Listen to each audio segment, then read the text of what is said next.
All right, all right, all right. And we are live. Yo, yo, yo. Tell me what you know. Welcome to the Sunshine Show. Woo! Tonight, this afternoon, this morning, wherever in the world you may roam, because that's right, ladies and gentlemen, the Sunshine Show is worldwide. I have the most phenomenal guests in the house. I have the one and only, the most amazing, the most phenomenal, the most fabulous, the most Bowie, the most bass players united admin team in the house. I have Kelsey K and Mike Torin. How's it going, guys? And that's where Hi. Dawn just dropped the ball. Hey guys, how's it going? Hey everybody, how we doing? Hi, thanks for having me. Us. Yeah, Us, yeah. absolutely. Why don't you both tell me where you guys are located in the world right now? Okay, I'm Kelsey. I'm in Michigan, USA. It's dark. About 10:15 here. And Mike? Edmonton, Alberta, Canada, as a lot of you know, and I don't live in an igloo, despite what you think, and I'm not eating poutine. Just saying. Oh, okay. Wait, did you say you don't live in an igloo? No. Oh, okay, okay. And is that a common misconception with people that live in Canada? It can be, depending on where everybody else lives. All right, guys, I'm so excited to catch up with y'all. It's been quite a while, almost 2 years, I feel like, since the last time that we've chatted. So there's so much for us to get caught up on. Um, Kelsey, I know you already gave yourself a little bit of an introduction. Why don't you let us know what you've been up to the past 2 years since I talked to you last? Oh, 2-year recap. Well, the last time we talked, I only had one child. Oh, So now I have two kids. I had a son last year. He just turned 1. So, I've just been juggling being a mom and also, just trying to make time for my hobbies. So sometimes I just feel like I'm just kind of trying to get by day, But in my free time I'm always playing music or trying to learn new things. And so yeah, and my husband and I, we're starting a new project together. So hopefully you'll see some original music from me. awesome. Hell yeah. All right. Mike, what's been going on with you the past 2 years? Not much. It's kind of same old, same old. It's a lot of bass players united. It's a lot of just trying not to let the world get to your brain. For people who follow me, you probably recognize this is where I jump around my living room and play bass, and that's about it. Just try to make the best of every day because let's face it, the world's kind of poopy. So let's just make the best of it. Really. Absolutely. We got Jake in the house. We have Jur Haynes. Hey, y'all from Gulf Breeze, Florida. I Hey believe it's guys. 10 p.m. in Florida right now as well. Very cool. All right, guys. So what's been going on with Bass Players United for the past couple of years? Can you catch us up on any good stuff that BPU has going on? You, me. Well, I mean, we manage Mike and myself and others. We manage. How many members is it at now? 30,000 on No, the just we've cracked 38,000 in the group. at And I think 38,000. I'm not sure where the page is. I know it's well over 1 million at this point. Yeah, it's like 1.5. I'm not sure on numbers, so don't quote me. But I mean, the It's pages more are than a huge. school bus full. Yeah, the pages are huge, and you just have to monitor people like their language and make sure they're spreading positivity, because people can tend to say some really out there things. And so that's like what we do is we just make sure it's a positive environment for everyone. Very nice. All right, we have our first question of the evening. That was Um, fast. what is Bass Players United? Mike, I'm going to go ahead and let you take this question. Bass Players United. For me, there's 3 big words that come from Bass Players United. It's support, it's encouragement, and it's respect. It's all about, it doesn't matter if it's your first day, you're a seasoned professional, somewhere in between, you play once a year or you play 10 hours a day. everybody there is on the same page, and it's about it. It's just nobody gets better without asking all the questions. Nobody gets better without having the stories, the experiences. And when you put all that stuff in the blender, I guess, whatever you want to call it, and that's what Base Players United is. It's a safe place for everybody just to be, to share stuff, to try and teach, to try and learn, to share experiences, do it, as Kelsey said, in a very positive environment. There's zero tolerance for BS, because there's just enough of that in the real world already. We don't need any more. So let's just all be a bunch of cool kids in the sandbox and have some fun and play some bass and maybe learn a thing or two. And if not, just have some laughs. That's about it, really. And yeah, I was just gonna say, we're just a part of it. Like, we didn't necessarily create it. That was Adam and Dean. But yeah, we help. You know, we manage the. There's a big Facebook group, if you don't know about it. Yeah, where you can just post questions or just anything really on there, as long as it's, you know, positive. Absolutely. So you do have to be on Facebook to be a member of Bass Players United, or do you guys also have other platforms? We have Well, there's Instagram. Yeah, sorry. That's okay. Give her. Well, there's an Instagram page, but the Facebook is more of a community where you can post things on there, like yourself. Yeah. The group is very interactive. It's very group orientated, for lack of a better saying. Whereas like the Instagram is very like cool, all the cool things, you see stuff, you see what people are doing. The Facebook page is kind of the same way. You just see like everything from builders to what people are doing and stuff like that. But the group is where it's the group is the nitty gritty. Like, that's where we can look at each other and say, hey man, what's up? And you know, and ask those questions and see what's going on and all that stuff. So it's Instagram heavy, it's Facebook page heavy, but the group is also very cool as well for all the interactions and things you can learn and questions you may have and whatever. Very nice. And how many years have you been a part of Bass Players United now, Mike? I think I'm pushing about 12 years at this point. Wait, tell me one more time. 12 years, I think, at this point. Pretty close to 11 or 12 years. I always forget. Adam's the one that actually has to remind me. I don't know. But I think it's about 12. Oh, man. Very cool. And Kelsey?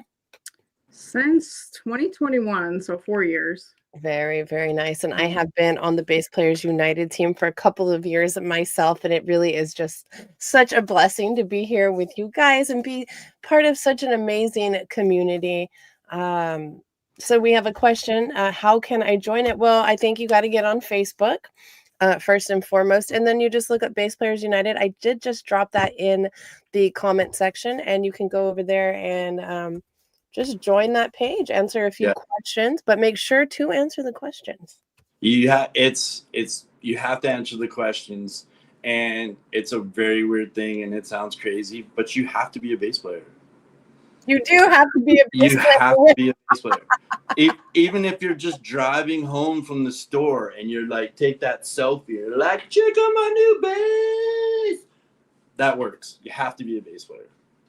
Well, I have accepted people that are interested, like, hey, I'm a guitar player, but I'm interested in learning about bass. So there's that too. The loopholes.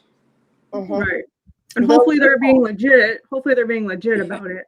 Like, are you I have thought about that though, because we do one of our duties as Bass Players United admins is accepting members. And so, you know, if you don't answer these particular questions, or like, for instance, you don't play bass, but you know, there's the little comment section that says, but I want to learn. And I'm always thinking in my head, dang, should I accept this request or should I not? Like, what is the right answer? There is a gray area, of course, because I mean, it's social media, and we all know what social media is like. It's full of liars and it's full of cool people. So you got to kind of weigh the odds, and you try and figure it out. And, you know, you can usually see, if you see someone's profile, you say, okay, these people are pretty legit. Come on in. Let's see what we got going on. But sometimes it's like, yeah, I'm sorry, there's 10,000 keyboards behind you. Don't think you're a bass player. Mike's going and stalking the. I'm coming at you. Like you got to be real in this unreal world. Oh my God, too funny. Let me go ahead and look at the people here that are hanging out with us today. I really want to just say thank you all. You guys could be anywhere in the world and you're hanging out with us tonight here on the Sunshine Show, and it really does mean the world. We have Jake Kernan, we have Jer Hayes, we have Lime Green Bass Quarantine Bass Covers, we have Erica Michelle Reese, we have Erica Hopi Steven Corbin, Vivian and Benjamin in the house. How are you guys doing? I appreciate and love you all so much. If you guys have any questions, comments, suggestions for the Bass Players United team, make sure to drop them right there in the comment section and we'll get to them as soon as possible. All right, guys, let's check this out. Let's see. If you could, okay, first question for Kelsey. If you could only use one finger to play an entire set, which would it be? Like my writing hand? That's a great question. I feel like that would be really hard to do. I would say this finger. Yeah, probably this finger. All right, good I don't know. choice. I feel like that'd be really impossible. I feel like you could do. It's a vague question. Is it like only one finger, or like one finger per hand, or is it one finger per hand? I'm so confused. Definitely not my pinky. I feel that's my weakness. So. All right, we're going with index. Mike, are you also going to be an index player? Probably. I mean, there's always that funny part of it. You're like, there's these guys, which would be kind of funny. But I don't know, probably index finger, yeah. Yeah, now I have to like test that out after this. It's the strong one, right? So that's your main finger. That is the main finger. I feel like that's the easiest question for tonight too, you guys. So I hope so. I don't know. Let's check it out. Jer Haynes says, I have major depression and it's difficult for me to practice and learn. I've had my bass for 3 years maybe, but the music is in my soul, but that's my hurdle. What would be some good advice for somebody that's going through some depression and having a hard time picking up their bass? So I think, well, first and foremost, have you tried to learn some of your favorite songs through like tablature? Or watching YouTube videos can help you a lot too. But yeah, I know it can be really hard to have motivation. I know that. But I think YouTube's amazing. And there's play-alongs, like there's YouTube play-alongs with like the tabs to it. And you can see how someone's hand's positioned playing that at the same time too. So there are tutorials. But yeah, I personally like to start out like with my favorite songs, like oh, that's a cool riff, and try to learn that. So yeah, and if you're super depressed, I know when I'm depressed, sometimes I listen to a lot of like sad songs. So it's okay to listen to sad songs, but pick up your bass and try to learn those bass parts while you're like, being a little emo, which I go through it. Everybody does. And bless you. And I hope that bass helps you get through this difficult time in your life. And just know that this too will pass. And don't force it. That's the other thing. Don't ever force it. Like you can, like everything Kelsey said is so spot on. You could even go as far as like, if you're just watching a movie, just sit with it on your lap and just noodle, just play. Just don't worry about it. It doesn't have to be a forced thing. Take your bass outside. Get some sun. Yeah, that's what you do. You take your bass for a walk. I do. Bass is like outside. I'm sorry. You should try it. Just saying. I love it. Jake says, your bass will always be there waiting for you when you're ready. 100%. I gotta say, I am loving this YouTube engagement tonight. That's my friend. That's my friend, by the way. Yeah. Kelsey's claiming you. Okay. I am. He's a great player. Check him out. He's amazing. For hanging out with us. Quarantine Bass Cover says bass will make you happy. That's true. I mean, Have you ever met a bass player who wasn't happy? Okay, I'm just joking. That one's for Donovan down in the basement. Who's never happy? Never happy. He also is a guitar player. That might be the problem there. All right, Lime. What did you say, Mike? Tiny strings. Tiny strings. Lime Green Bass asks, is it mandatory to have Facebook? I'm not a big fan of that platform. For the Bass Players United engagement in the group, unfortunately, that is Facebook exclusive. However, maybe in the future, we can find some way to expand that to maybe Reddit or a different social platform that, you know. Yep. Sky's the limit.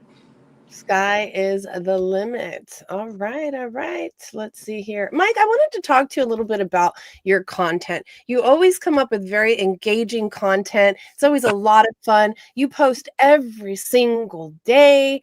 How do you find the time and the energy to dedicate so much of your life to the bass guitar? I don't know. It's actually, Kelsey even said this earlier. If you're passionate about something, it's just something you do. And sometimes you have to schedule yourself. Sometimes things come at weird times. I know for me, I go do my day job all day, but when I come home, I literally just sit down and I play. And I usually don't have, I'm disciplined to play, but I don't have a path. I'll literally just sit down. Kelsey, again, mentioned YouTube before. All the videos I post and you hear drums on, they're just things I find on YouTube. And I just hit play and I pick up a bass and whatever happens, happens. Just red button record. Yeah, exactly. And it's all about, I mean, instruments get you through everything. Like we just had to talk about depression, but it also gets you through the good, the bad. It gets you through everything. And sometimes you just don't have to think. You just got to sit down and play. And that's just kind of my mentality. I come home, I turn on a drum beat, I do this, I grab one, I turn it on, and this is what happens. And I'll push the record buttons, and sometimes it's crap, and sometimes it's great. And sometimes most times I just don't care because I'm just having fun with it. And it's just what I do. It's just, you have to be disciplined in a way, but at the same time, you have to keep it fun and you have to keep it light. Obviously, yes, if you're going to be rehearsing for a show or something like that, there's different perspectives of what your mindset's going to be. But for me, it's just keep it fun and just keep playing, keep the fingers moving and see what happens.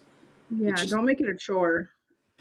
It can't be a chore. If it's a chore, you're gonna start resenting it, and then you're just gonna be like, I don't want to play my stupid bass. All it is all this money sitting here, or whatever you want to think about it. And it's just, you don't want to do that. You want to keep it fun. You just want to play, whether it's learning your favorite songs, like Kelsey said earlier, jamming along, or just take your bass outside. Whatever it is, you just got to do you, and you just got to have fun with it. You're muted. There you go. I was eating pretzels. I didn't want you guys hearing me crunching. I think we need a line of shirts that says "Take your bass outside." That'd be pretty awesome, actually. That would be pretty. Make it happen. Don down in the basement says, "Basses love lawn work." So there is a pretty viral video of you playing your bass on top of a riding lawnmower. Do you have health insurance? I do not, but I've thought of buying stocks in like Band-Aid and Advil. He's in Canada, so yeah. I might as well make some money. Might as well make some money in my stupidity, right? Like it's just whatever. It's all fun. Are there any outtakes from that video that we would love to see, but you won't show us? Honestly, that was a one and done. Oh, really? It was a one and done. And I guess what you don't see is how I had to rig up the tractor so it would go on its own without me like driving it and controlling it. I guess what you don't see is like after it gets off camera, I literally had to bail. Like just do the Hail Mary bail and hope my I do bass didn't break, and then literally had to chase after the tractor so I could like take all the things off, because otherwise it'd just keep going. So it's pretty dumb, but it was a lot of fun. You gotta resurrect that video, like every so often. You gotta just. I tried to, because it'll come up as like a memory, and then I'll share it every time I see it, because it probably makes me laugh more than anybody else. Oh, yeah. It's quality. I have to look for it, and if I find it, I'll put it on this. I'll put it on the feed or whatever. Oh, yeah. Dawn has one job. I hope that Dawn is doing that job right now. Kelsey, is there a favorite piece of content that you've released that is just your all-time favorite of all time ever, forever? My favorite? Gosh. Honestly, it probably is like the outtakes are probably the funniest, like to me, because like that's my, people like to see real life things. Yeah. But it was like recently I had my son up here. This is the upstairs of our house. This is our music area. But sometimes I took out the playpen and he was watching Coco Melon I had on.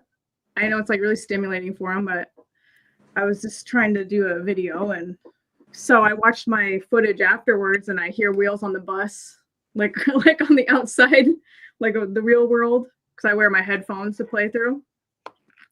So yeah, that was like one that sticks out to me as a recent. But other than that, no. I mean, I do a lot of collabs with people. Or Okay. I have in the past. So. And what does that process look like? Oh gosh, it's a process, but because you do it remotely, so I don't usually do it like with the person in the room. So they'll have to send me their video and their audio separate. Honestly, my husband John, he helps me put these videos together, because it's not easy to line everybody up in one video and get their audio lined up and get their videos side by side. So like video editing is a whole other process. So I feel like you have to really know what you're doing, and I should really try to learn from him. But yeah, it's not easy. So the process is like you learn the bass line, you record the bass line, and then your husband edits the videos and puts them together. Right, but then you have to. There's this app called Moises, and you put the MP3 in there, and it separates the tracks. So what it'll take out the original bass or like the original guitar. So what you're hearing is, when you hear the video, is the audio you're hearing. You're not competing with the song. It's just you and that other person with the drums and the vocals. So yeah, I mean, it's a process, but it is a lot of fun. Nice. Once you get the end product. So yeah. And Mike, I know that you have recently released a couple of collab videos. What does the process look like for you? Mine was pretty simple, because I am not techie at all. So I'm the lucky one that just gets to kind of record my parts. I actually send it to a buddy of mine. He makes it, puts it on a DAW, and then I just send that off to the other guy, and he does all the magic. So I actually have the easy part. I just learn it. I try to look cool. I play it, make it sound good, and then they do the rest. Yeah, John does all the master. My husband does all the master editing. Yeah. So we're the editing part, I guess. But yeah, it's a lot of work. But no, it is fun. It is so much fun to play with other people remotely too. It's really neat, and it's cool when like they're far away. Like the few videos I did, the fellow lives in Vancouver, so that's pretty far away. And then also, but yet somehow you're together. Somehow it's out to the world. Somehow it's like you're just sharing stuff, and that's really cool. It's one of the great things about like internet and sharing and blah blah blah with all the crap that's installed. But the collabs are cool. Like you can be anywhere and just do them. It's cool. I love it. I love seeing the ones that Kelsey does. I love seeing a whole bunch of different ones that float around. It's awesome. Yeah, you can meet so many other people too. Like that's the fun part for me. You usually make like a few friends out of it, because you meet like, oh, like, that guitar player or whoever you're playing with, you meet their friends too, because you share it on their pages as well. Yeah. So 100%. All right. You guys ready for a couple of questions? Go for it. All right. We'll start. This one we'll start with you, Mike. If you could fuse two famous bassists into one super player, who would they be? That's loaded. You're welcome. Man, I don't know. I feel like I should do the Jeopardy. I have three that are always going to be in my top three, and they're actually very similar in the same way. I mean, Rod Diaz, Josh Paul, and Robert Trujillo. Those will always be my top three. I love everything about how they play, their styles. They can mix it up through different genres. They have that presence. They're just great guys, and so, man, those three would be the two that I would combine. Okay. Well, all that's left is Robert Trujillo for me to interview. So Dawn, get on that because I've already interviewed Raw and Josh Paul a couple of times. All right, that is like one superhuman. Kelsey, same question. So, I mean, who is asking this? Me, myself, and I. Okay. How would you do this? I'm just kidding. Oh gosh. And they don't have to be living, right? No. Okay. Living is all subjective anyways, because are we really living or are we dying? I don't know. That went deep. I feel like you have to bring up Cliff in there somewhere. Okay. Solid choice. Jeez. What about Cliff and Rob Trujillo? But I guess they're like, I mean, he plays this stuff, so that doesn't really work. No, that works. That answer is subjective, so there is no wrong answer. There is no right answer. How about Cliff and Rex Brown? All right, Cliff times Max Brown. Solid. Yeah. Very cool. All right. I love this question and I love those answers. Everybody at home, I see all of you watching. We are live on Facebook on a couple of different platforms and on YouTube. If you guys have any questions, comments, or suggestions for myself or the one and only Kelsey K or Mike Torin, make sure to drop them there in the comment section. This episode has been brought to you by Bass Players United. If you are a bass player, I recommend you going over there and checking this group out because it is one of the best, entertaining, and wholesome bass groups on Facebook. Agreed. All right. Rex Brown, goated. All right. True. Let's see. Are both of you all right? Let's talk about bands. Are you guys in bands right now, or are you guys just doing your solo thing? I'm just solo. Okay. For now, at least, just playing for fun. But you know, like I said earlier, looking to start a project with my husband, just online. So, but no touring, no live shows, unfortunately. All right, Mike. I am also currently bandless, nothing on the go, just me in my living room and little pig guy and these guys, and that's it. That's the crew right there. Perfect.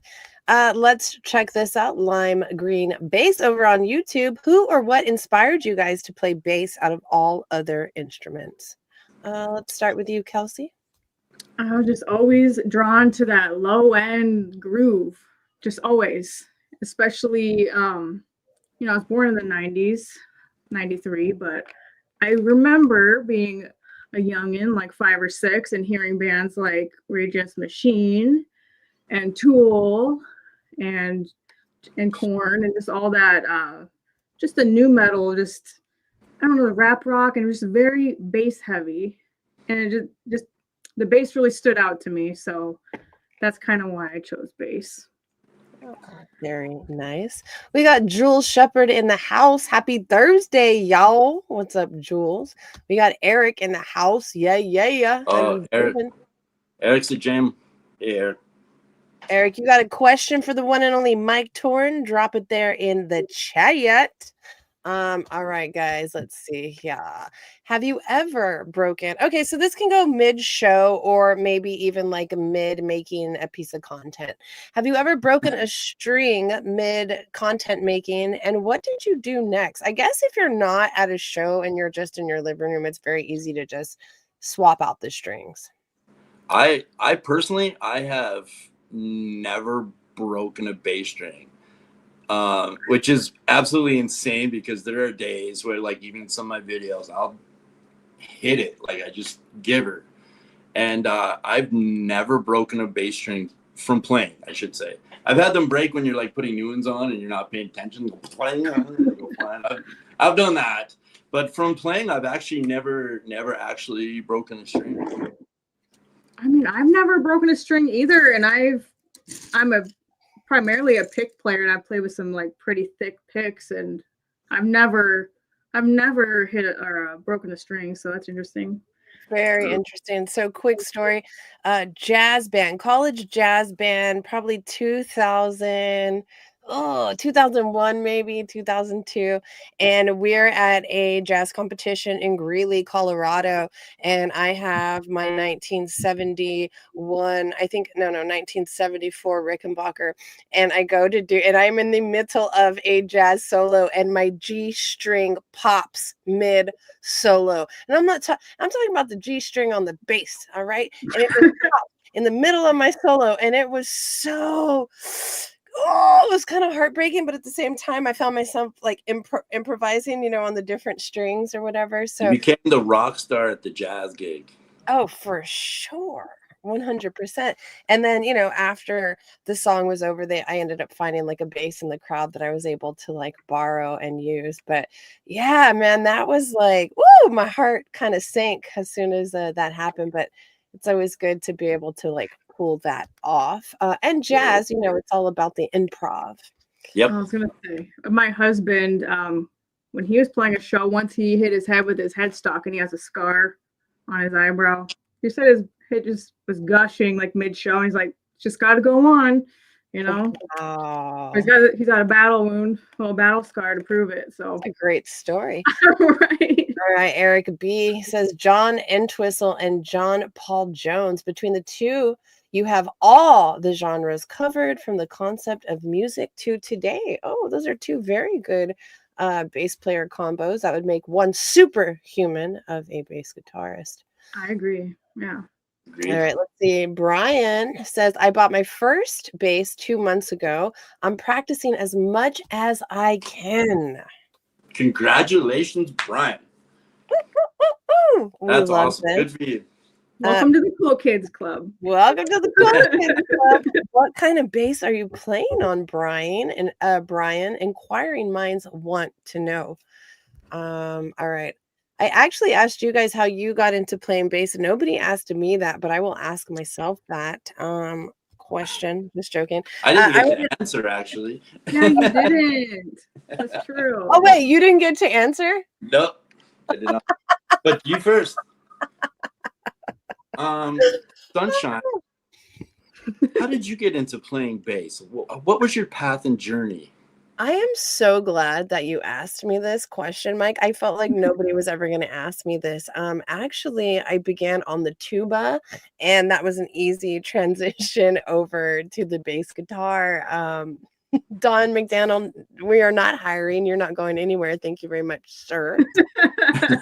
All right, Mike, please finish the answer to the question, how you actually got into playing bass. I guess musically started like you and like many others, like band stuff. I started with clarinet actually really early on, and band in school and stuff like that. And then as your rebellious youth takes over, BMX skateboarding takes over, I actually had a buddy who played guitar, and I was like, if you have a guitar, I want a bass.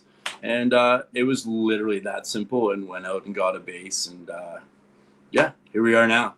I always dabbled a little bit with guitar too, I have to say and admit, but bass was always it. That was just my jam, and just still there today. So that's it. See, Lee over here is calling us band nerds. I mean, I won't deny it. No, I'm all about it. Bring it. Yeah, I actually played saxophone in middle school and a little bit of high school, so yeah. We all started it with band, it sounds like. You start somewhere. The music takes over. Yes. And the music takes over 1000%. All right, guys. What's your secret weapon in your tone chain? Is it pedal, setting, or ritual? Maybe a little bit of all three? Well, tones in the hands, first and foremost. Okay. Well, I think having good pickups helps too. I personally love my EMGs. But I do have a bass with Aguilars as well. But honestly, I think dark glass electronics is where a lot of my tone comes from. Okay. So controlling your mids and when you say it's in your playing, what you mean is like how hard you're hitting the strings and like what your technique is? I don't know, it's just a saying, but yeah, it's just and just I guess how you're playing, how smooth you're playing too has to do with it. But I mean, she's nailing 100%. It's all in you. It doesn't matter what you get. Brian just bought his bass 2 months ago compared to someone who's playing some $6,000 Fedora or whatever, right? Like at the end of the day, you're going to sound like you. But you can add all the little things. Kelsey's on point with dark glass right now. I mean, everybody's using dark glass, and there's a reason. It's baller. It sounds deadly. I'm not using dark glass. But you don't have to use dark glass. You don't have to sound good. But it is. And as you play and you develop your style, you tend to gravitate to things, the amps, the pickups, the pedals, the whatever that elevate you. So it starts with you, and from there you just add toys to the toy box, and you just make it work. Mm-hmm. That's true. And do you use pedals? Me? I mean, we'll start with you, and then we can go to Kelsey after that. Yes. So honestly, I just. Oh, yeah. Are you asking me? Oh, just a few. Yeah, just a few. Can you talk a little bit about your pedal board? Me? Me? I thought we were talking to Kelsey. Yes, you. I can. I don't know if I can lift it up again without it falling apart. Let's try. Wait, you don't have to. I mean, no stress. You can just talk about it too. Which one's your go-to? I'm rolling these days. It's going back. Basically, for me, I like a lot of simple things. I like a lot of dirt on my bass sound. So, like, half my pedal board is actually just different distortions and overdrives and just different things I want to play with. Okay. From there, I like envelope filters. I like things to be funky. So sometimes you want to throw something in there and get the envelope filters or whatever, and just kind of, I don't know what the word, funk it up, I guess, for lack of a better. It's got like Matrix vibes going on sometimes. Yeah, right. And it's just again, it's about keeping it fun and doing whatever. I mean, it's a different world too. Like, people see my board and they're like, "Oh my God, you can't play a show of that." And it's right. I would never play a show of that. I'd grab probably one of these, and I'm done. I'm gone. I'm out the door. That's all you need. But it's fun. It's about making noise and cool things. So, would you call yourself a pedal collector? No. Oh, no. Okay. So are there people who have way more pedal? I feel like there's a world, you know how like there's the John Hineses of the bass world that have like hundreds of bass guitars. I feel like there's probably a John Hines of the like pedal board community that has probably hundreds. Which is Weinbish, Doug Weinbish of Living Color. He's a pedal board guy. He's got like all these huge pedal boards. And yeah, I'm not a collector. I have a bunch of pedals, but as dumb as it sounds, a lot of them do the same thing, but they're different, like different distortions and overdrives and different tones, and that's about it, really. So but why do you keep getting more? Because you keep looking for like that different sound, or because music's addictive. Because the tone search never ends. That's why. 100%. You're always searching for a tone. Yeah. At least most players are.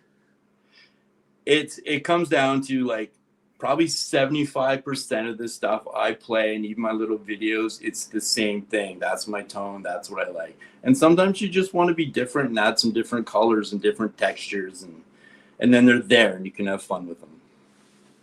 All right, very cool. Brian wants to know, is this a group and am I in this group? That's a great question, Brian. At Only this current you can moment, answer this question. yeah, only Brian knows the answer at this current moment. Where am I? What is this? We're all asking ourselves the same question. How did I get here? How did I get here? Is We this blame it on therapy? God. All right, it's California Homies. I believe that's what that stands for. Hi, Mike. Can you show your bases and your favorite? Just one. Haha. Oh my God, that's the best and worst question ever. You got this. Man, I don't know. I really hit a point where I got rid of a lot of stuff that just didn't really have meaning. And everything I have left now, there's something about all of them that has a purpose, has a meaning, whether it's sentimental or just work. I'm probably just for shits and giggles because this is the newest one. And this is my Viper. Some of you have probably seen it. It's made by a company called Belvedere Instrument Company. Made in Canada. This was the very first one they actually ever made. I got to pick some of the coloring and stuff like that. So it's the bee's knees. Just going to say it that way. It sounds good. It plays good. I know the body type is a little weird for some people. But man, it's awesome. You can do just about anything with it. It sounds good. The guy who built it, Brett from Belvedere, he's actually a pickup guy. So these are actually handmade pickups in-house. And Kelsey mentioned EMGs earlier. And when he actually asked me what I liked for pickups, I said, I'm kind of a fan of EMGs. And what he took from is like, I like really clear pickups. And when I plugged this thing in the first time, I swear to God, I cried on the inside. Like maybe even the outside. Like it just sounded so good. So yeah, and I play it a lot. Like I've had it just over a year. I'm already wearing the finish off of it because I play it so much. So yeah, for a one and done, if I can only talk about one, this is the Viper from Belvedere Instrument Company. There's a reflection of the trees in front of my place from this nice pickguard. Is it still sunny out there? It's still actually daylight here right now. What time is it over there? It is 9:00 here. And it's still sunlight out there? Yep. We're good for another, what month are we in? May? June, May. Yes, May. May. So pretty quick. I think actually in like a couple of weeks, we hit what will be like our longest day of the year, and then we start going south again from there. Wow, that's very interesting. So, yeah. All right. For a one and done, that's the one, I guess. And I mean, well, what about, man, both of you guys have such a collection. Well, Kelsey, why don't you show us your favorite bass? Well, why don't we do a little show and tell? Well, let's see. I have something's over here. I'm guessing I'm thinking. Can't really pick a favorite, but if I had to choose, it would be my Spectre NS2. It's a vintage late 80s. Ooh. But I mean, a lot of people played these back in the day. I want to say Rex Brown from Pantera. Mm-hmm. I don't remember what album, but he recorded a whole album with almost this exact same bass. Alice in Chains, old bass player, played one of these. Even, Jason Newsted. So you can't go wrong with them. They're really solid, and yeah, it's just a really sleek, comfortable bass. Gorgeous. So, one of my favorite. But again, it's hard to choose a favorite. Of course. Jake says, did y'all hear Kelsey got signed with Spectre Basses? I was waiting for somebody to bring that up. Congratulations. Yeah. I didn't want to boast about myself, but yeah,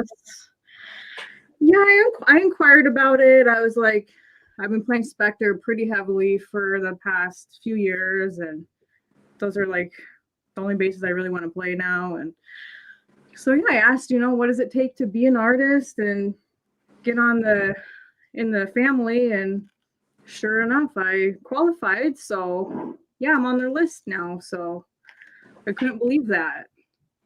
Well, believe it, girl. Yeah, so don't ever sell yourself short, or don't ever think that you're not good enough, because you just might be. So And yeah, 1000%. And it's phenomenal. And I think that's okay. So, my next question, what advice would you give to artists who are looking to get signed and sponsored or endorsed and maybe don't feel like they can do it or don't have the numbers or whatever the criteria Well, might be? I feel like guidelines have kind of changed a little bit for some companies, just because a lot of people have, I mean, for instance, I'm not in an active band right now, but I have a social media presence. So, they take into consideration, your following too. Yeah. But I mean, you can also ask someone, if you know someone that's endorsed by a company, you can, ask them how they kind of went through the process, or even find out how to email someone from the company yourself. I don't think it ever hurts to ask. Because, what's the worst thing? No, not right now. Or, you just got to keep trying. Don't give up on companies that you're passionate about. Yeah, absolutely. That's a great answer.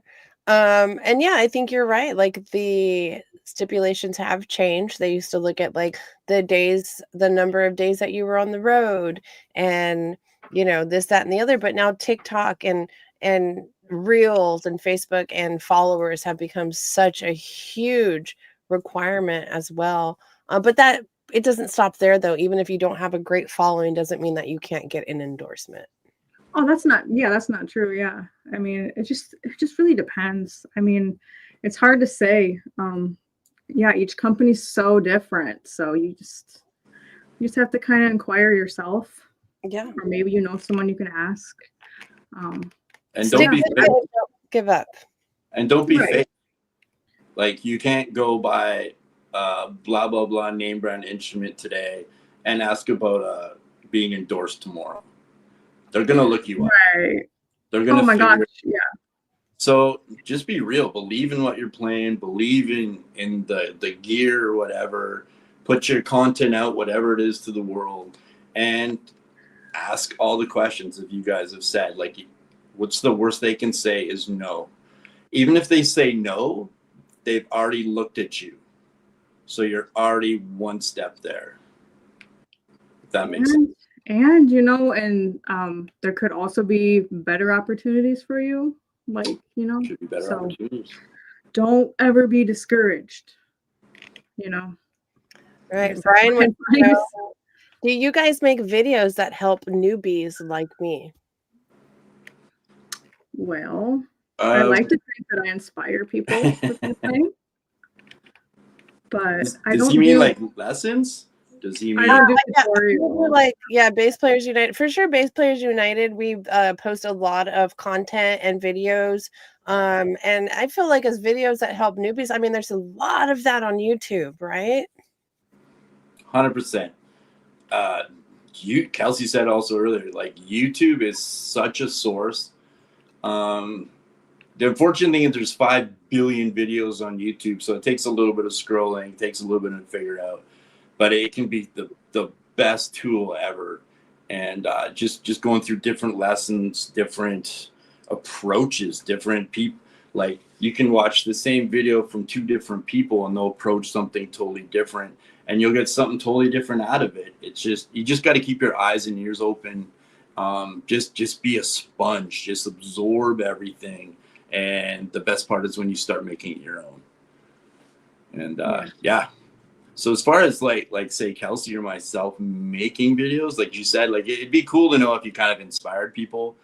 I don't look at myself that way. I just jump around my living room, and if people like it, great. And if they don't, well, I'm still having a great time. So right. Yeah, that's true. And the learning like never ends. Like never ends. I don't even think the best of the best, like Billy Sheehan, I'm sure he's still learning. He's still learning from other people, his peers. Like I'm sure even Victor Wooten says he's still learning. So I've always looked at it that exact same mentality. Like the best players are people you'll never hear about. You'll never know. There's some basement somewhere. There's somebody somewhere. Those are the best players in the world. You'll never know. Victor, like you said, Victor Wooten, Billy Sheehan, all these guys, they're still learning. if you stop learning, then it's not fun anymore. So Yeah. Absolutely. And then there are like members in our group that give lessons as well. Like David Pastoris is an amazing person to like hit up for bass lessons. And then even sometimes on the podcast, like I've had Billy Sheehan many times, and he'll do like breakdowns and little like bass lessons and stuff on the show as well. So there's plenty of content, but like Mike said, it can be very overwhelming having to like sift through all of the information. Patience. It's patience. It's from for everything from playing to scrolling to whatever. You have to have a little bit of patience. You're gonna go through ruts with absolutely everything you do. You're playing, you're scrolling, you're whatever. Just keep going. Don't worry about it. It'll be fine. Keep going. It'll be fun. All right, guys. I'm having such a good time with y'all and the Bass Players United family. Kelsey K and Mike Torin, all the way from sunny Canada. It is still sunny over there at 9 p.m. What in the world? That's crazy. It's amazing. That's crazy.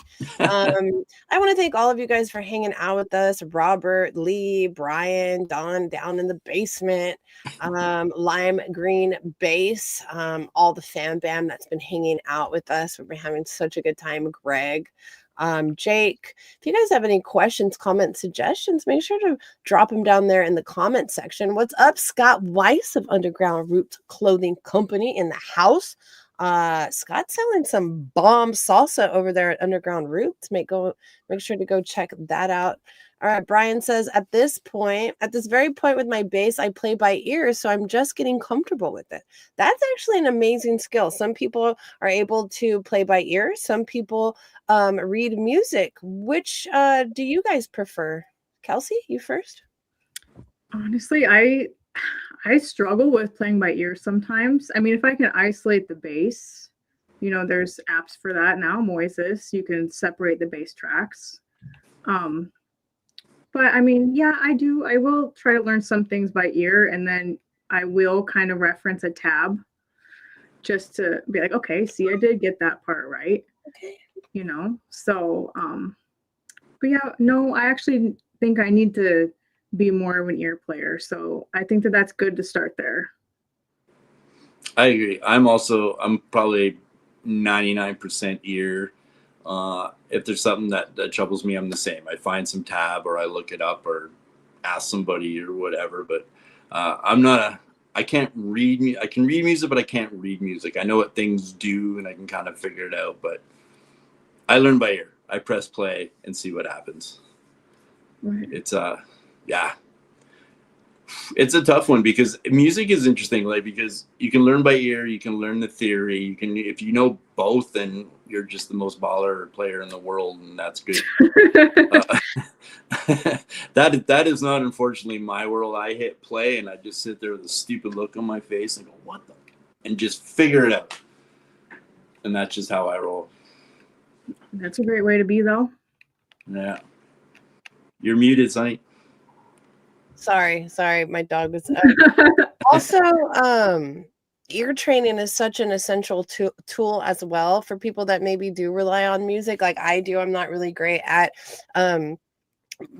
with my ears sometimes because I am just so focused on like reading music and doing that thing. Ear training is so valuable, and there's apps that you can download and just practice your ear training every day, and it is very essential, I feel like, to becoming a better player.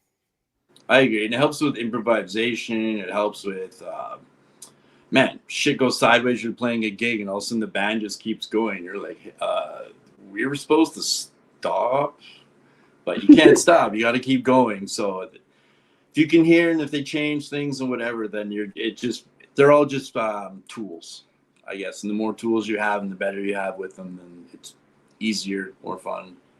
And that's where your scales come in, knowing your scales too. Scales? Yeah, what is that? What? Scales? Like a fish? What's happening? I feel like maybe we do need to figure out something with like Adam where we do have like a BPU like beginner's course or like tools and references for people that are just trying to like learn the bass. And I think that it's important because yeah, you So you, like you said, that some bass players have been playing for 50 years and some have been playing for a couple of months. And so like everybody's Yeah. levels are so different. Maybe we should have like a guidebook or some kind of fun or creative tool for beginner bassists. But you know, like we also said, like you're always learning, you never stop learning. 100%. 100%. All right, let's see. Yeah, let me look at another. All right, here's a good question. What's your desert island bass riff? The one groove you'd play forever. Mike, let's start with you. Immigrant Song, Led Zeppelin. I knew that. Come on. Simple, it rips, it's hard, it's fast. I don't know, beat up a coconut on your desert island. I don't know. Man, I never get tired of that riff. Kelsey? I don't know, but I feel like it should be something Alice in Chains. So we'll say, gosh, to play over and over and over For the rest of your life. the rest of my life. I don't know. Wood by Alice in Chains is still really good, so I don't think I can get tired of hearing that one. Great line. So there's mine. I'm gonna go with "Get Down" by Anderson .Paak. The dun dun dun dun dun dun dun dun dun dun dun dun dun dun dun dun dun dun dun. How could you be in a bad mood Yours and sound fun. a fun bass line? So much fun. Just play it over and over and over and over. Yeah. Yeah. All right, let's see. Lee would like to know, how long have y'all been playing? I will start. I started playing about 27 years ago. Kelsey? Wow. I always have a hard time answering this because I got my first bass when I was a teenager, but I just noodled around on it. I only knew like some riffs but when the pandemic hit, so it was actually just before the pandemic is when I picked up bass again. So I've been playing like seriously since 2019. So around 6 years. Okay. Yeah. I'm just realizing I really suck at math.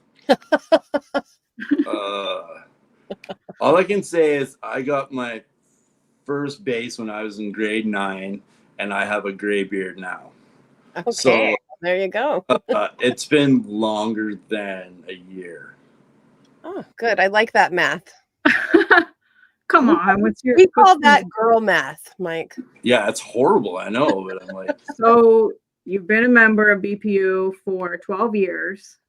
So it's at least 12 years. I'm gonna say, hang on, I have a pen. Oh shit. I'll be back in a moment. Oh, let's see. A couple other suggestions. I don't know. It's got to be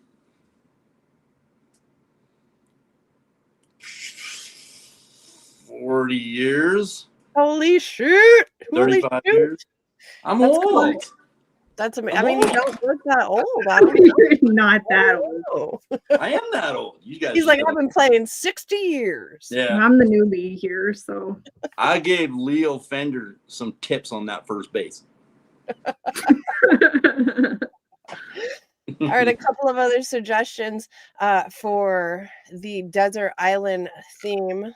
We have Lee says "Money" by Pink Floyd, which that is like a bomb. That's a solid song. And then Brian says, right now for me, "Wars" by Of Monsters and Men. I'll have to look that song up. I'm not sure if I know. I'm not sure if I know. I will have to look that one up. All right, very cool. Let's see. Hold on. I want to make it a good one. Oh my God, this is great. Do you think bass players get enough love? Let's settle this once and for all. I think everyone likes to crap on bass players, like all the memes and all the jokes, but that's just because they love bass players. Whoa. So, I mean, yeah, I know. If you really think about it, like all the content out there about bashing bass players, that comes from love. So, no, yes and no. I don't think bass players get a lot of credit.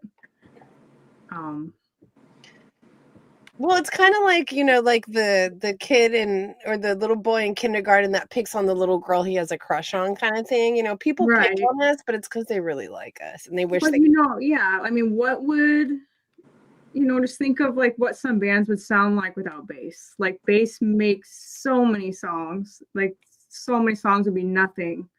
So, I mean, yeah, that's a hard thing to answer, I guess. But no, I think bass players are well received. Okay. I want to think that. I'm going to let you guys keep, I'll be right back. I'm going to be gone for like 45 seconds. So go ahead and take over. Taking over. Our bassists, yeah, I think that it can be hard to find a good bass player. It definitely can be hard to find a good bass player. It can definitely be hard to find someone that fits your band or fold more than it is to find a new bass player. I feel like there's a lot of people that will go, okay, well, I'm a guitar player. I guess I'll fill in and be a bass player. And a lot of times, like, they don't understand that, bass is supposed to take up like the space. And sometimes I feel like guitar turned bass players can like overplay. 100%. Like if you know what I mean? Well, I'm sure you'll agree. I'm sure a lot of people watching you'll agree. Like bass is a mindset. And it's like bass players can play guitar players can play bass, drummers can play this, blah, blah, blah. But when you're in your own element, your own instrument or whatever, it's a mindset and you just think differently. So if you have a guitar player filling on bass, it might sound really cool, but it might just not feel quite right. Right. If that makes sense.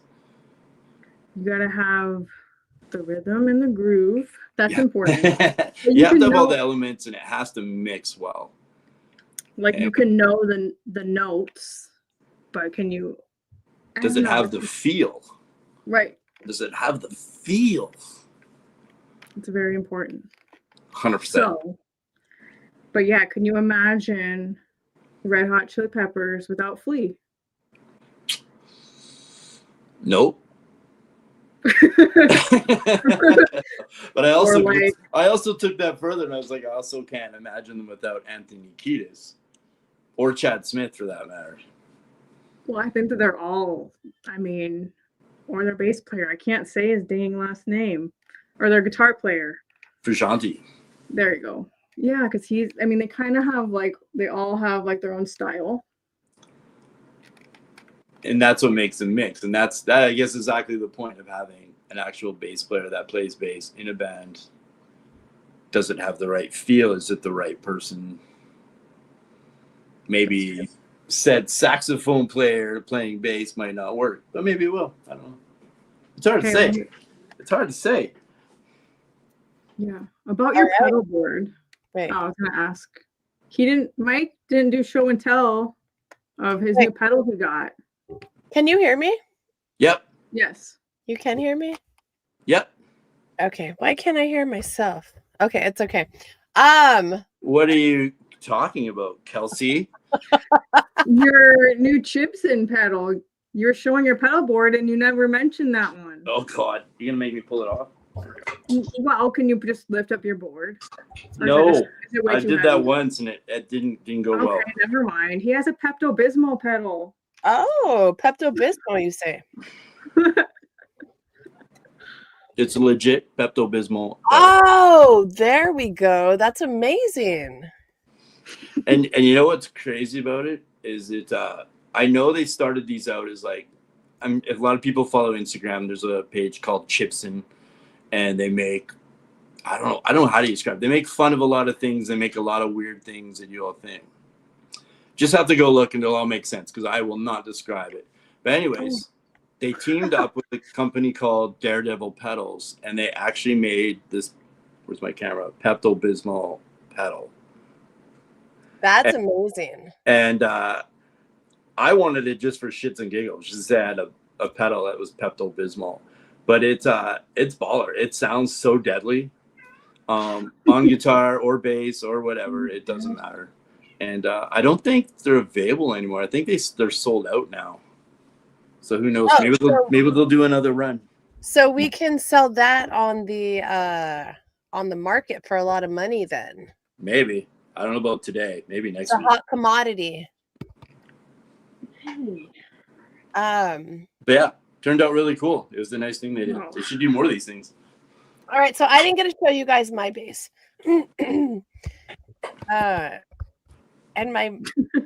my microphone's messed up now, but whatever. I'm just gonna keep going. So I went and grabbed my Monobasso Yes. AK-47 machine gun bass that was custom made for myself and is pretty much my dream bass. John Hines and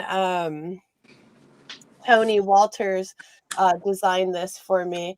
And I just had to come and show that off to you guys on my way to the ladies' room, which is where I was. But now I'm back with my bass like a magic trick. So you're welcome for that. I actually really get a kick at the videos where you're playing it because you're playing your groove. Oh, really?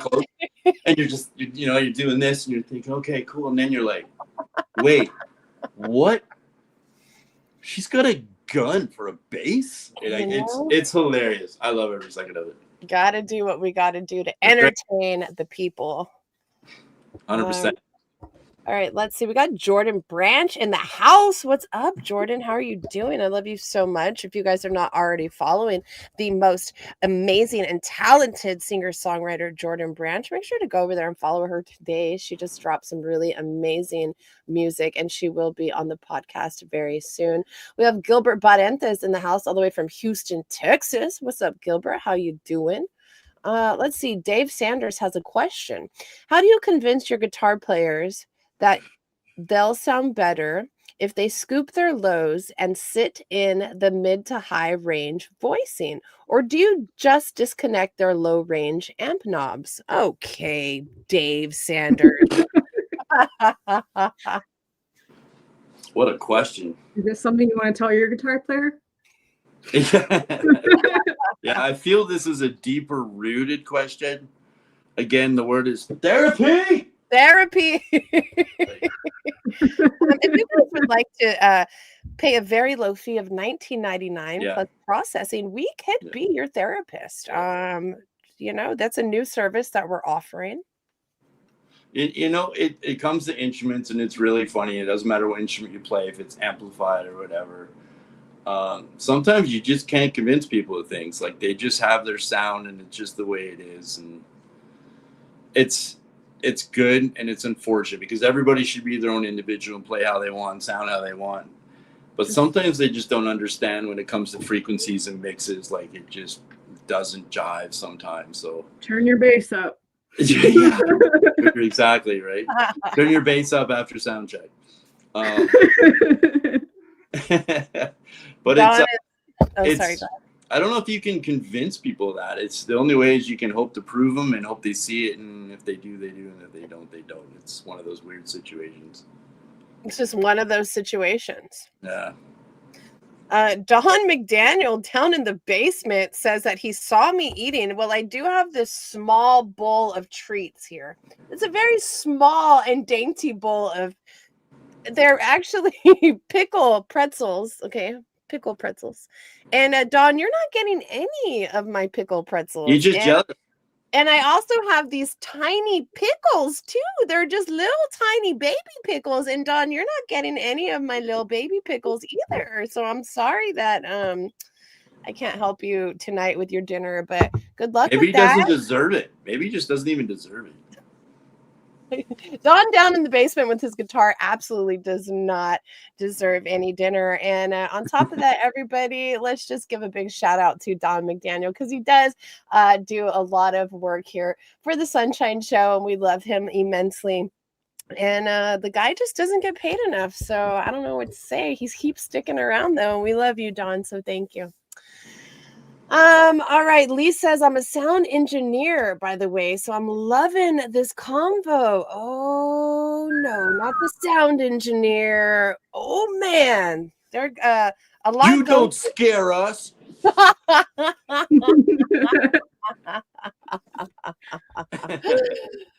Lee says I tell my guitar player to stay out of my frequencies all the time. I mean, it's a situation, like Mike said. Do you do it because you just like to tell them that, or is it true? Maybe you just like to be bossy. I don't know. Maybe just like... All right, guys, y'all are here with Sunshine, your host for the Sunshine Show, Kelsey K and Mike Torin, all from the Bass Players United family. Bass Players United is about being all things bass, being respectful, being kind, being a really gracious community. And if you guys are not already a part of Bass Players United here on Facebook, make sure to go and join today. It's really a lot of fun. And we invite you all to share your content, introduce yourself. We're always looking for new bass players, older bass players, anybody that loves bass, as long as you're playing the bass. No guitar players, Donovan. Okay, no guitar players. I like how we just all nod in agreement. Yeah. So what's really funny is my husband, he'll bring one of my basses in the living room, and my daughter will say, "Nuh-uh, Daddy can't play bass." She'll say, "Only mommy." Only mommies can play bass. She knows what's up. So, yeah, she does. Oh, and she can only play guitar, so that's adorable. You guys had what's Jordan saying? Wait, how about singers? Well, Jordan, you gotta play the bass and sing at the same time. Like, I don't know what to tell you, girl. Multitask. That's hard. I can't do it. I guess I haven't really tried. Yeah, tomorrow's your day.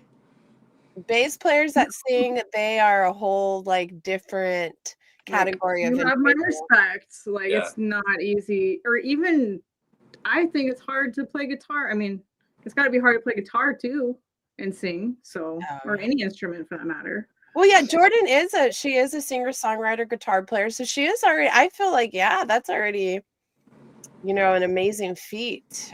She says, "Teach me." We will teach you the way, Jordan. She's already Bon Jovi that, and she's halfway there.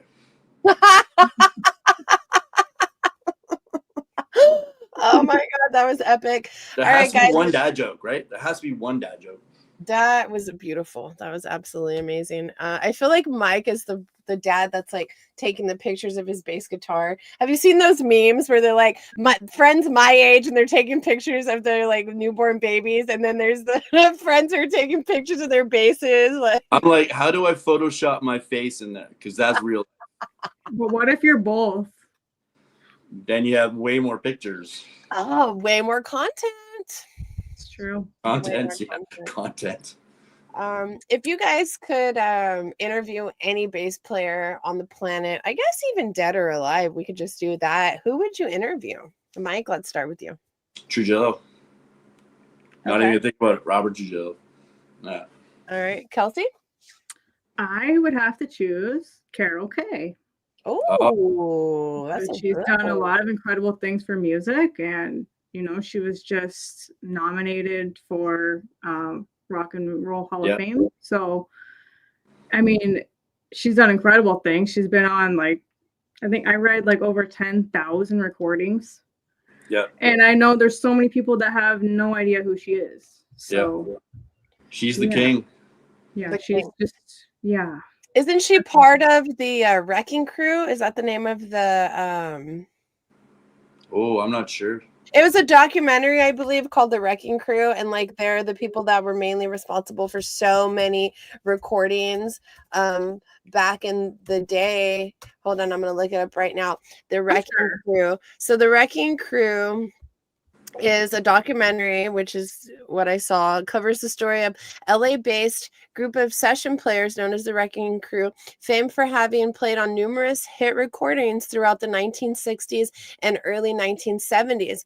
And it's the Beach Boys, the Mamas and the Papas, the Monkees, and it was this probably about 20 different people. Wait, let me see. I'm looking at it right now. She's definitely in there. She's got to be then. Oh, no, she is. She was the main bass player for the Wrecking Crew, which is really crazy because a lot of people didn't know it was a female bass player playing on all those amazing, iconic albums. Yeah. Right. Different time. All right, let's see here. Gabriel Walker, what's up, Gabe? Haven't seen you in a minute. He says, "Hey, Sunshine, Mike, and Kelsey, great to see you all. Great Hello. to see you, Bass Hey. Gabe, in the house." Dave Sanders says, "Gotta run, but thanks for the engagement. Hope to see you more and more of these. Glad for this community." Thank you so much, Dave, for hanging out. Thanks, Dave. All right, guys, I guess we're going to start wrapping this up in about maybe 10 minutes or so. So if you guys have any last questions, comments, suggestions, drop them there in the comment section. I'd love to get to them. Kelsey, is there anything that you would like to touch on that we haven't already talked about tonight? Oh gosh. Or would you like to just answer a rapid fire lightning round of questions? I like when the questions just chime in randomly. I don't, that's sometimes easier. Lightning is random. You can't right. that shit. You It ready? just happens. All right, we're doing it. Ready, Kelsey? Pick or fingers? Gosh, I mean, both? I mean, There's no right or wrong. Rapid fire. Pick or fingers? finger or pick. Jazz or precision? Oh, I like a P bass. Slap or groove? Groove. Stage or studio? Studio. Bootsy or Jocko? Jocko. Funk or metal? Metal. Worst band name you've ever heard? Oh, there's too many. Hole. Oh. I don't know. And band you'd join if they asked you tomorrow? Oh my God. Rammstein. Oh, all right.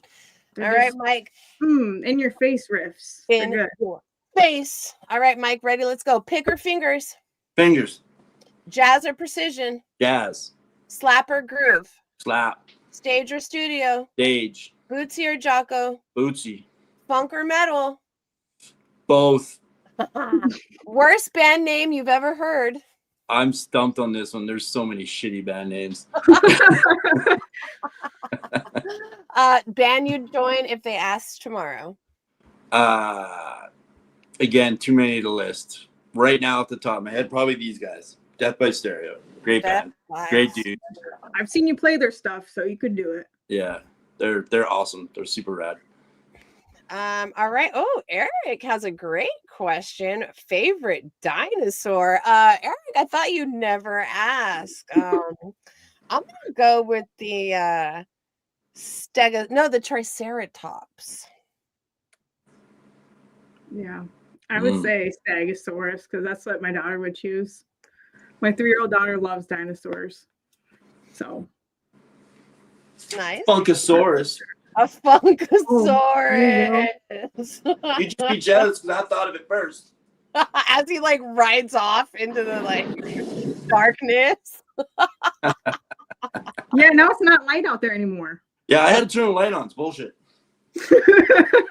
All right, what's the most strings? Oh wait, hold on. Brian, what's the most strings you've ever played on a bass? Kelsey? Me, honestly, I don't even think I've tried a 6-string, so I would say 5. Okay. Mike? The most I've tried is 9. I've tried a 7 a few times, and I actually played 6s for a long time. Even though I don't have one now, but yeah. What's a 9-string bass like? Crazy awesome. Okay. It's I don't it's big. Yeah. It's a lot of things. It's very sonically everywhere. I can't even remember because it was somebody else's and he had a weird tuning on it, but it was super, super cool. Yeah, I don't know where our friend Jake Kiernan went, but he plays a double neck bass. Nice. So I want to say it's 5 on one neck and 4 on the other. Whoa. I don't know if I'm accurate, but I mean he's insane. You have to check him out. He's great. Absolutely. So let's see. Lee wants to know: is anyone left-handed and play right-handed? Some things I do funky, like shooting, like at a range. I'm left-handed. Okay, it's kind of weird, but No, I'm primarily right-handed. So. Yeah. I'm righty tighty all the way. There's no left, nothing. This is just hanging out. Skateboarding and snowboarding. I think I'm goofy. I don't exactly remember. It's been so long. Don down in the basement was raising his hand. So I'm assuming he's left-handed but plays right-handed. But he's a guitar player, so I knew he was weird. Tiny strings. Tiny strings. All right, we're going to start wrapping this up. Let me see. I want to ask you guys one more fun question. So many questions. Let's see. Wild card. Oh, this is fun. Wait, I don't want to put you guys too much on the spot.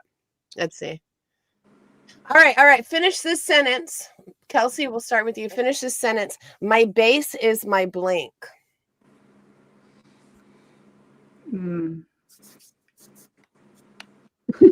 My sanctuary. I don't know. I love that. I feel like we put that on a shirt. My base is my sanctuary. It's my safe space. Like, you know, it's like. Can you save an answer for me? Like, I mean, you took my first one, then my second. I didn't want to answer it too fast, but that's just my safe haven, I guess. A place you can come with your thoughts, and it's never gonna leave you. Like, it's always there, just waiting for you. So, but yeah, that's a great answer. That's basically kind of the same thing. Basically kind of the same thing. Yeah, basically. Yeah. All right, Mike. I have the same answer. It's music, right? It's such a cool thing. The bass being the tool we choose, and it doesn't matter what happens in a day or what's going on. Like, it's always there. Yeah.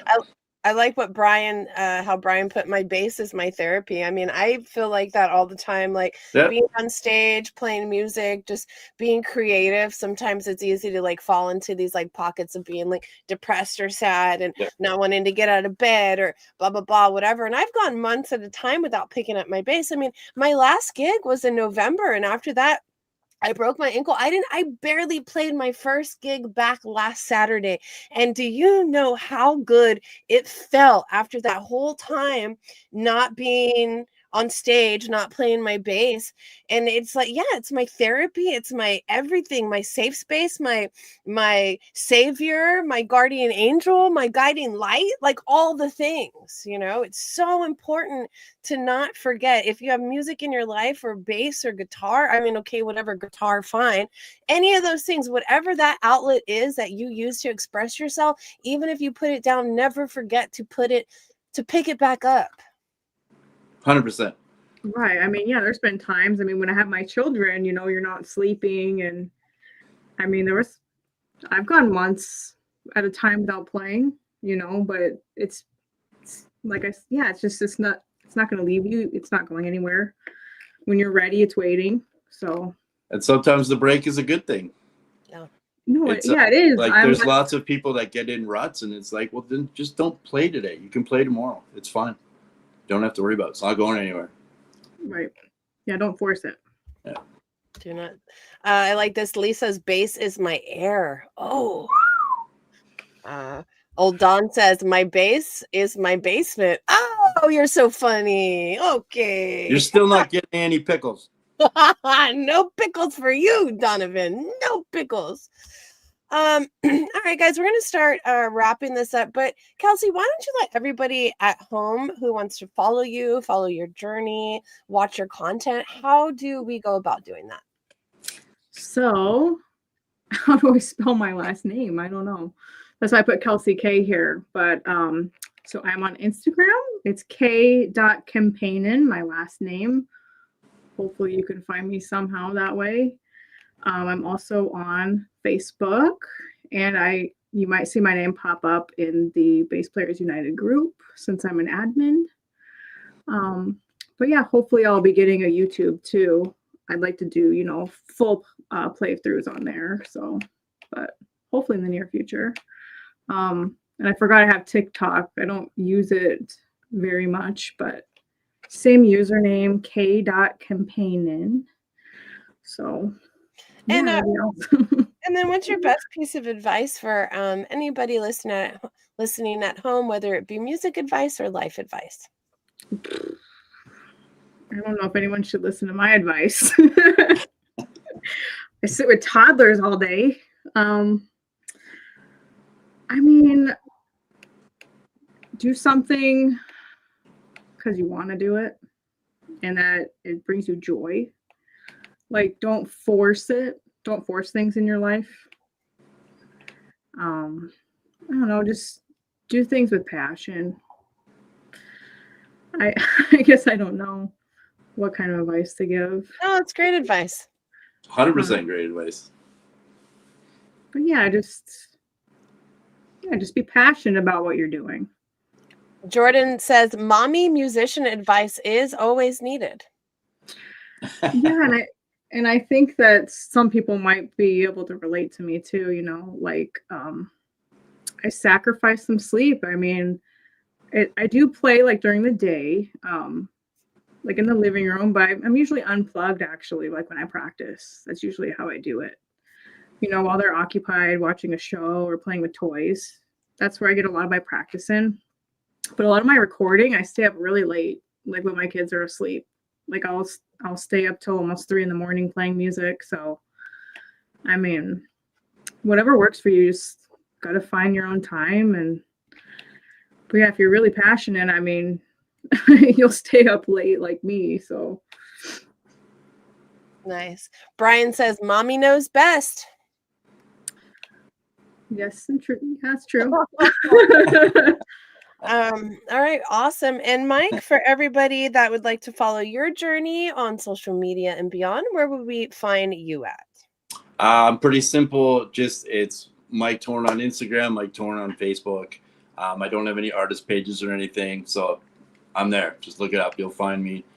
You'll see me on Bass Players United a lot. You'll see me in the Sunshine Group a lot. I'm floating around the internet universe. I'm there somewhere. If you look me up, you'll find me. Nice. And what's your best piece of advice that you can give everybody listening at home, musician or life advice, or both? Take everything in stride. I think we've even talked about this before in previous podcasts that like the world is a shithole, but there's a lot of really great things about it. And you just have to find it. You just have to look for it. If you focus on the crap of the world, that's all you're going to see. And there's enough. We don't need any more. Just relax. Remember, there's always something to be grateful for every day. As Kelsey said about passion, if you have something you're passionate about, whether it's planting tomatoes or playing an instrument, I don't know, maybe riding the bus all day, whatever it is, just do it and own it and enjoy it. And don't even worry about what somebody else thinks about it. We live in a world that everybody seems too much into everybody else's things, and they should just worry about themselves. Yeah. And be nice. be nice, be kind, stay rad. Like all these things, it's so important. It's so important to like take 2 minutes a day just to yourself, even if it's just sitting on the couch in the dark, in the quiet. Just take 2 minutes. We have to deal with so much every day on so many different levels and so many traumas and dramas, and it's different for everybody. Everybody has something they have to deal with. So just take a moment, breathe. No matter what you do, just breathe. That would be my biggest thing.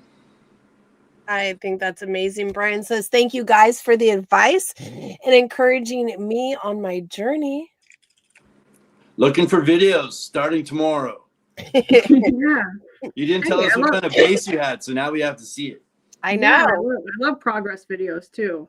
Don't be afraid of that. Yeah. And that's the thing is like sometimes we always want to wait for the perfect moment or the perfect idea or the perfect time to launch something. The time is now. Like there's no more perfect time than right now. And if you don't worry about mistakes. Just give it. When I throw out my videos, man, there's fret, buzz, and shit happening all the time. I don't care. I'm having fun. I'm playing.